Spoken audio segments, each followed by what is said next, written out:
Labanan sa ating mga isipan. Paano Actually, ang concept na to, collaboration din to namin ni Direct CM at saka ng mga staff, stunt directors, at saka lahat ng involved sa creative, kasama na yung production design, lighting, at saka yung action team mismo.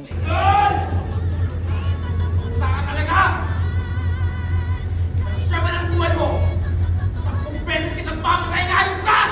Pag may nangyari mo naman ang ako! Pagtitigilan yung pinanakay sa mundo! Papatayin ko kayo lahat! So, ang kwento kasi ng eksena na to ay kailangan ni Tanggol na isave niya na yung tatay niya. Na yun pala, ang location na isang malaking trap. So, yung challenge namin dito is how to come up with a new setup na magiging exciting at challenging para sa mga audience. So, ang problema ni Tanggol kung paano siya makapasok at saka paano siya makalabas na dala-dala niya ang tatay niya. And then, may mga kalaban pa siyang mga haharapin. So, ang isa sa mga major na setup namin is, imbes na dumaan si Tanggol sa stairs para i-save yung tatay niya, na ang tatay niya nakatali sa buong rooftop ng building. So, ang ginawa ni Tanggol is ginamit niya ang mga naiwan na construction materials dito. So, ang pinaka-challenging na isa sa stunts namin is nag-rappel siya gamit ang kadena paakyat sa building and then paakyat sa kay Ramon para i-save niya, pero umiikot siya sa gitna ng butas ng building na bumabaril. So, ang challenging dito more than the action scenes mismo is the execution ng mga stunts kasi siyempre kinukonsider natin palagi ang safety at saka yung welfare ng mga stuntmen din at saka ng mga artista natin. So kailangan ng isang major na planning and napupull off naman natin, nakukuha naman namin yung stunts at saka effects na gusto namin, pero siyempre sobrang challenging siya at sobrang kailangan ang cooperation at saka yung knowledge, wisdom at contribution ng bawat isa. And of course, yung buong passion at cooperation at dedication din ng mga actors natin. Montenegro ka, di ba? Kaya mo! Kaya!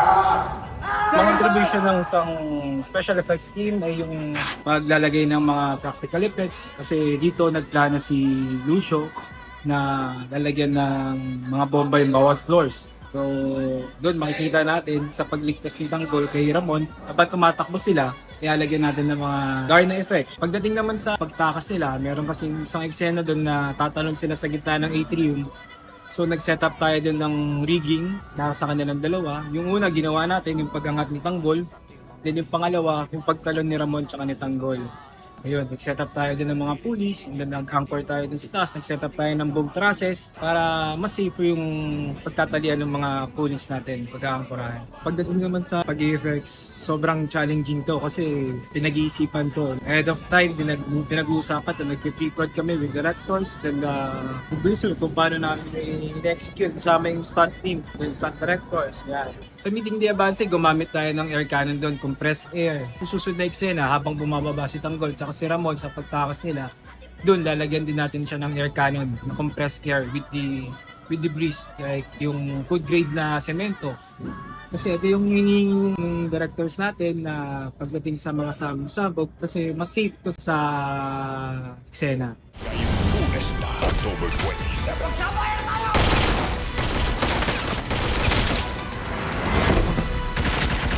At yayanig ang gitgitan.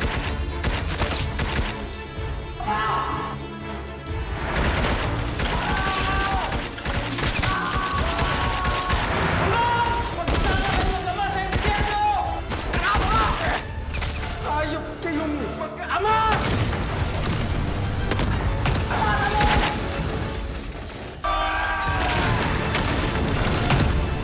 Maghaba laban sa Sakaterba. Montenegro ka, di ba? Kaya mo! Kaya!